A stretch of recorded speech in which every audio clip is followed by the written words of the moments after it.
Pasukan khusus NATO mulai bergerak 1.000 jet siaga tinggi.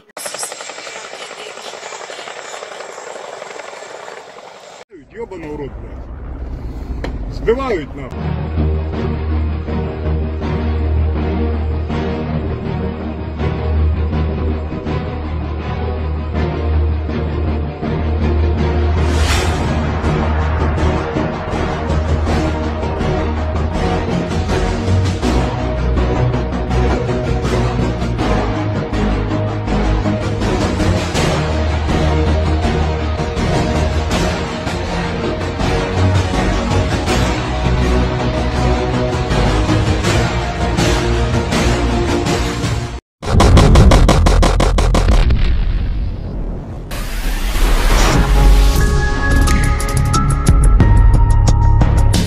Fakta Pertahanan Atlantik Utara atau NATO mulai menggerahkan pasukan respons cepat untuk pertama kalinya sebagai upaya meningkatkan pertahanan menghadapi invasi Rusia ke Ukraina.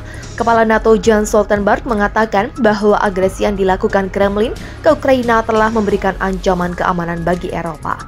Kami telah memperkuat pencegahan dan pertahanan kami, kata Stoltenberg dikutip dari Channel News Asia Minggu 2 April 2023. Kemarin sekutu mengaktifkan rencana pertahanan kami dan sebagai hasilnya, kami mengerahkan elemen pasukan respons NATO di darat, di laut, dan di udara untuk lebih memperkuat postur kami dan untuk merespons dengan cepat segala kemungkinan. Namun demikian, saat ini kondisinya masih cukup cair. Para anggota NATO masih melihat bagaimana kondisi kekinian. Stoltenberg menilai invasi ini meluas untuk mengubah pemerintahan Ukraina. Penggerahan pasukan ini diambil untuk meningkatkan pertahanan pada sekutu. Keputusan ini dipelopori oleh Amerika Serikat. Pemirsa mengirim ribuan tentara ke anggota timur saat Kremlin bergerak ke Ukraina. Dalam pernyataannya, dia menjelaskan bahwa saat ini lebih dari 100 jet dalam siaga tinggi. Mereka beroperasi di lebih dari 30 lokasi berbeda dan lebih dari 120 kapal dari utara hingga Mediterania. Ini untuk menjaga perdamaian, untuk mencegah serangan, dan untuk mencegah perang yang terjadi di Ukraina hingga meluas ke negara sekutu NATO manapun, katanya. Namun demikian, Stoltenberg tidak memerinci tentang kemana pasukan respons cepat ini dikirim. Dia menyebut pengerahan pasukan akan diserahkan kepada Komandan Militer Tertinggi NATO, NATO Response Force atau NRF, dibentuk pada 2003. Pasukan khusus ini terdiri dari 40.000 personel dan mencakup 8.000 kontingen dengan kesiapan tinggi dengan pasukan udara, laut, dan operasi khusus. Pasukan ini juga dapat dikerahkan dalam waktu beberapa hari. Di sisi lain, juru bicara Pentagon John Kirby mengatakan Amerika Serikat saat ini memiliki ribuan pasukan di Eropa.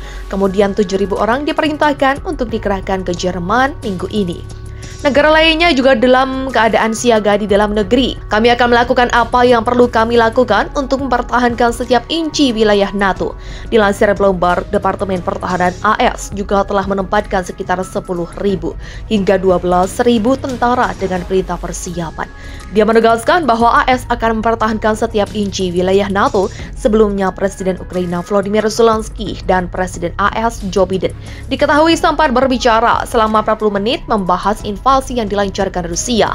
Dalam sebuah posting Twitter, Zelensky mengatakan kedua pemimpin membahas penguatan sanksi dan bantuan pertahanan konkret.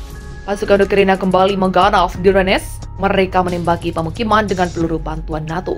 Dikutip dari ria.ru, pada Senin, kantor perwakilan Republik Rakyat Donetsk di Pusat Gabungan untuk Kontrol dan Koordinasi Masalah Terkait Kejahatan Perang Ukraina.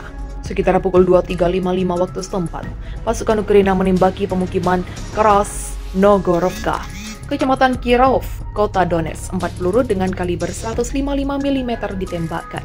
Api direkam dari VFU ke arah 23,55 pemukiman Krasnogorovka, Kota Donetsk. 4 peluru dengan kaliber 155 mm ditembakkan.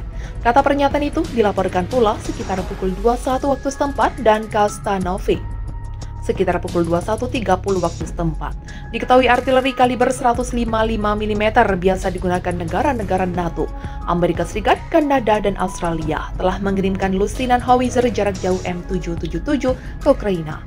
Senjata ini digunakan Angkatan Bersenjata Ukraina untuk menyerang kota-kota di Republik Rakyat Donetsk. Termasuk kota Donetsk, peluru kaliber tersebut digunakan untuk sejumlah senjata artileri self-propelled PZH. 2.000 Jerman, senjata self-propelled Krab Polandia, dan senjata self-propelled Kaisar Perancis. Senjata-senjata itu telah diterima Ukraina untuk membantunya melawan Rusia. Militer Ukraina melakukan 26 serangan penembakan dalam 1 hari terakhir, menembakkan 140 amunisi ke wilayah Republik Rakyat Donetsk yang mengakibatkan 3 warga sipil luka-luka. Melansir transmisi DPR untuk Pusat Gabungan Kontrol dan Koordinasi terkait masalah kejahatan perang, Ukraina mengatakan hal itu pada misi tersebut melaporkan 26 serangan penembakan oleh Angkatan Bersenjata Ukraina dalam 24 jam terakhir. Bunyi pernyataan itu, serangan tersebut yang melibatkan 130 amunisi 152 mm dan 155 mm, serta 10 roket, menyebabkan 3 warga sipil terluka selain Donetsk, Gorlovka, dan Panteleimonovka dan Yasinovataya diserang. Terpisah, pasukan Ukraina berjuang mempertahankan kota Bakhmut atau Artyomov. Mereka membuat 4 kelompok pasukan untuk memblokir pasukan Rusia, kata pendiri tentara bayaran Wagner PMC, Yevgeny Prigozhin. Angkatan Bersenjata Ukraina membentuk beberapa kelompok, 1 kelompok di Slaviansk, Brigade ke-67, yang kedua di Seversk, Brigade ke-81 dan ke-66. 1 kelompok pasukan di Kazov, Yar, dan 1 lagi di Konstantinovka, ujar Prigozhin di saluran telegramnya. Angkatan Bersenjata Ukraina akan bertempur untuk Artyomov sampai akhir dan ini jelas. Dan kami harus melakukan pekerjaan kami sepenuhnya juga, tegas Prigozhin. Menurut pendiri perusahaan militer swasta itu, pasukan Rusia memblokir Artyomov. Dikatakan militer Ukraina perlu memblokir unit sukarelawan untuk membuka blokir kota. Tetapi ini tidak akan terjadi jika pasukan Rusia dilindungi. Pada 1 Maret, Prigozhin melaporkan bahwa puluhan ribu pasukan Ukraina melakukan perlawanan sengit di Artyomov. Artyomov terletak di bagian Republik Rakyat Donetsk yang dikuasai Kiev dan merupakan pusat transportasi penting untuk memasok pasukan Ukraina di Donbas. Pertempuran sengit sedang berlangsung.